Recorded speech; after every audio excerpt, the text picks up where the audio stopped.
My name is Juvenal Jaimes, and I'm with the Paris Peace Project. And again, thank you for coming. And if there's anything, if there was an intention driving this event while we were planning it, it was the intention to have each and every one of you leave here tonight with something distinct yet different, whether it be a new memory, whether it be a new friend, or a deep ambition to change the world around you in a way that's rooted to your values. But whatever it is that you choose to take with you tonight, just make sure that you do one thing: enjoy your time. And now I would like to pass the mic along to Pablo Padilla of the Young Adult Ministry of the Archdiocese of Chicago, so he can speak a little bit more about what TOT is.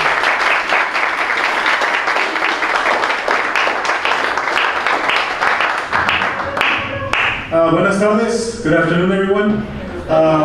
Mi nombre es Juan Pablo Padilla, Pablo para más fácil, and I actually work for the Young Adult Ministry office, or as I like to call it, la oficina de pastoral juvenil, su oficina. The reason why we're here tonight is because we're going to be celebrating Theology on Tap. We're going to be doing 4 sessions around Catholic social doctrine, and we are here because the Paris Peace Project is inviting us to really think about social justice in a more intentional way for our faith, and how it can be an instrument of change in our city of Chicago, especially around the issues of violence. The issues of violence that are very much a characteristic of a culture of death that we've been seeing as of late, really growing deep into the core of the Chicago neighborhoods. In response to this, Father Gary Graff, along with Fernando and a few others, had a dream of, we need to begin to dent this violence. So what are we going to do about it? And the Paris Peace Project Young Adults say, well, we are the agents of that change. We can actually become those people that can begin to heal our city, one life at a time. And the answer was ministry.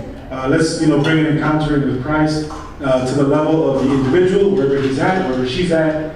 And then they said, but we're also going to try to see how we can take this another level and use social doctrine, the teachers of our Catholic Church, to change some unjust policies as well. Theology on Tap, therefore, is a learning session, 4 learning sessions, on what we're going to be doing in terms of social justice for our communities. Theology on Tap has a history, though. It started some 35 years ago. And it started basically because of the same reasons. A young adult with a lot of questions that didn't know what was going to happen with his life, had a conversation with his local priest. After he came back from school, they decided to gather at the local bar, local lounge, and over some drinks, they had a powerful conversation around theology, or what we like to call just the contemplating on who God is in our lives. My name is Bruno Hernandez, and I'm also part of the Paris Peace Project. And I actually came to this way back in January, when it was just a group of kids sitting around in a circle. So we've come a long way, and we're making real progress. But as we were talking about in our first session, we're going to be talking about the best kept secret in the church. He just gave it away. Catholic social teaching. La justicia social ha existido siempre como doctrina. Lo que no ha existido ha sido la estructuración de la doctrina social de la Iglesia durante todo ese tiempo. La justicia social existe desde la época del Antiguo Testamento, ¿verdad? Era la forma social de vivir el amor, ¿verdad? La justicia no era más que la forma social de vivir el amor. Y los profetas como Miqueas, Amós, Jeremías, Isaías en los capítulos que son conocidísimos, capítulo 1, capítulo 58, por ejemplo, Amós, casi todo él, ¿verdad? Están hablando de cómo no se puede juntar el culto al Dios, el que nosotros creemos, con la injusticia social, de ninguna manera. Es que, repito, el concepto de justicia social existe desde el Antiguo Testamento, ¿verdad? Pero en el Nuevo Testamento yo voy a dejar para el último minuto precisamente la parte más importante, que es la parte de Jesús, porque quisiera decir que la justicia social aparece también en las cartas de San Pablo, aparece no solo en los Hechos de los Apóstoles, aparece también la justicia social perfectamente planificada. Lo que no aparece, repito, es una estructuración de la justicia social como una doctrina que deba enseñarse en la Iglesia, para que la gente entienda qué es lo que la Iglesia estructuralmente conoce como justicia social, ¿verdad? Pero vamos a verlo también. Oiremos hablar a los santos padres de la Iglesia, durísimo, ¿verdad? En una forma en que ahora no nos atreveríamos a hablar. Incluso cuando ahora el Papa Francisco habla en la Laudato Si, en esta primera encíclica del Papa, habla tan duramente de algunas cosas de la justicia social, hay gente escandalizada. Incluso aquí en Panamá alguien me preguntó qué me parecía la encíclica del Papa y dije, cuando los católicos republicanos de los Estados Unidos están tan furiosos con la encíclica es porque es muy buena.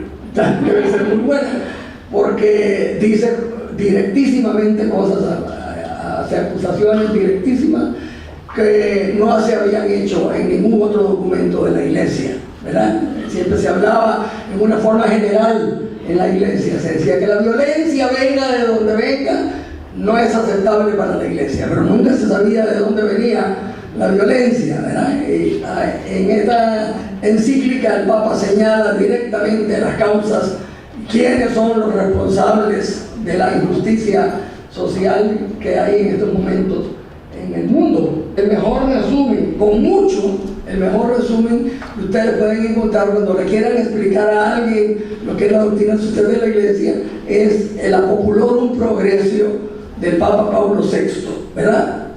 Voy a decir que hay algo antes que es enormemente importante decir, que en 1963, antes de Pablo VI, Juan XXIII, encíclica Pacem in Terris, es la primera vez que la Iglesia reconoce que exista lo que se llaman los derechos humanos.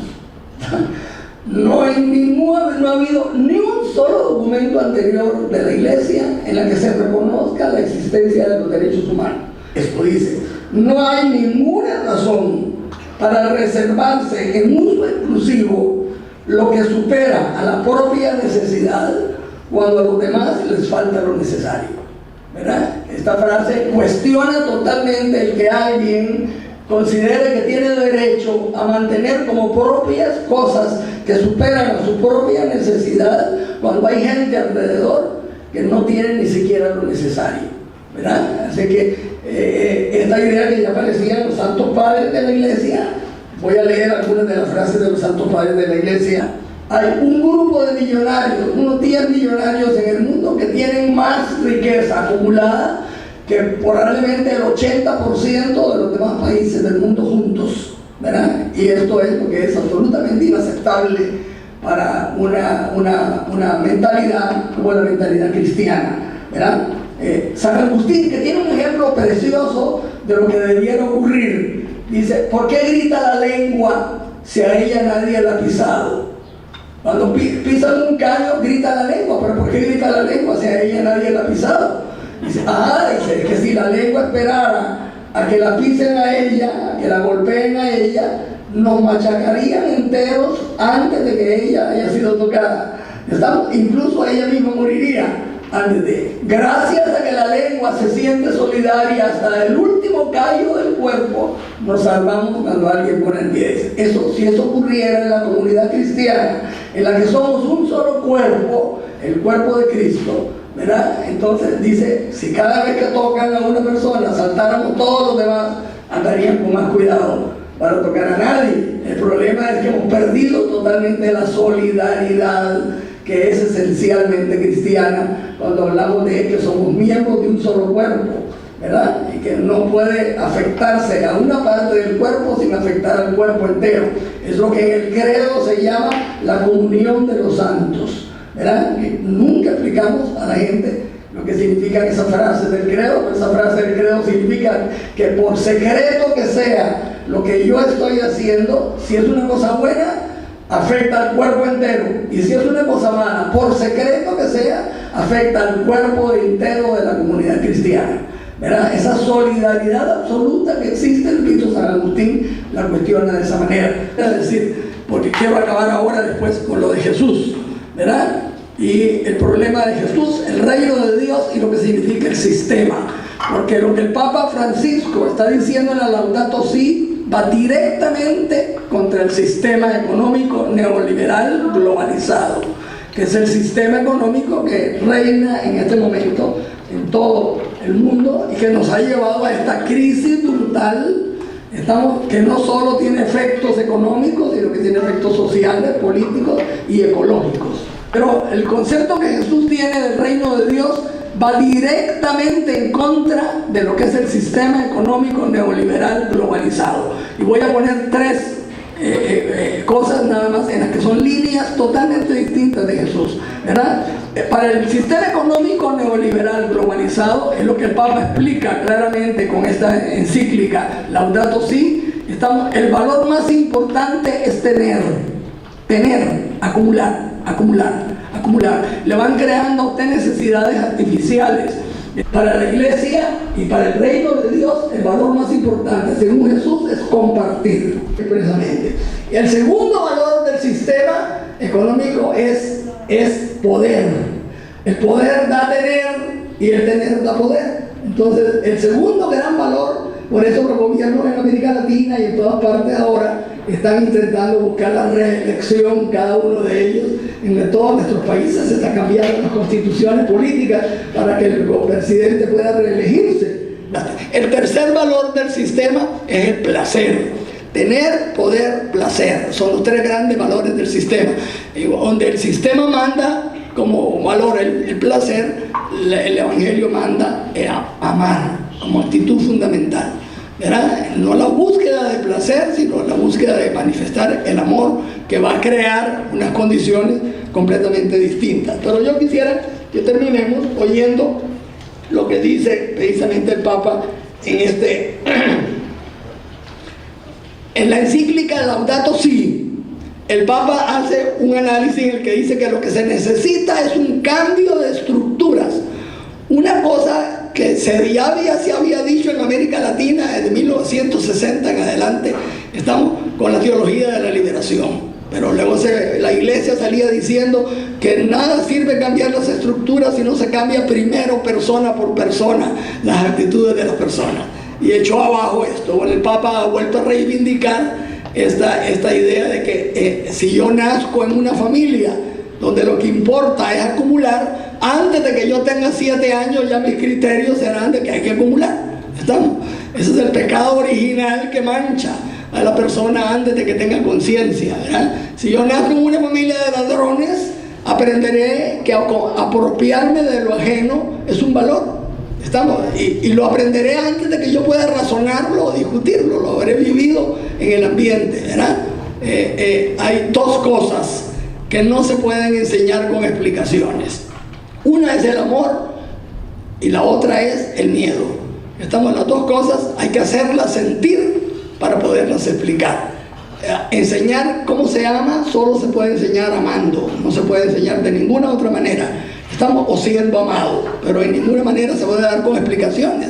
Ninguna mamá pone a su niño enfrente y le dice: te voy a dar de mamar porque te quiero. ¿Estamos? Jamás. Y sin embargo, antes de 1 año de nacido, ese niño que no ha recibido ninguna explicación y que no puede dar ninguna explicación, sabe distinguir a su madre de todas las demás personas que estén presentes y sabe sin ninguna explicación que su madre lo ama. ¿Estamos? Porque eso se enseña con actitudes. El miedo pasa lo mismo. Usted trata de explicar el miedo a alguien, no puede, tiene que hacérselo sentir, ¿verdad? Pero el Papa habla de un sistema que daña la tierra. Comienza, por eso se habla de una encíclica que es ecológica, porque comienza haciendo acusaciones durísimas sobre este sistema económico que ha llevado al desastre, a la ecología del mundo en el cual vivimos, y es el único que tenemos para vivir, Francisco, que destruye la fraternidad interhumana, que enfrenta a pueblo contra pueblo, que pone en riesgo la casa común. Por eso se habla de una encíclica ecológica, ¿verdad? Right. I also want to take the opportunity to thank our Franciscan brothers for coming, and each and every one of you who took the invitation to come, because without any of you here, tonight wouldn't be possible. Thank you again.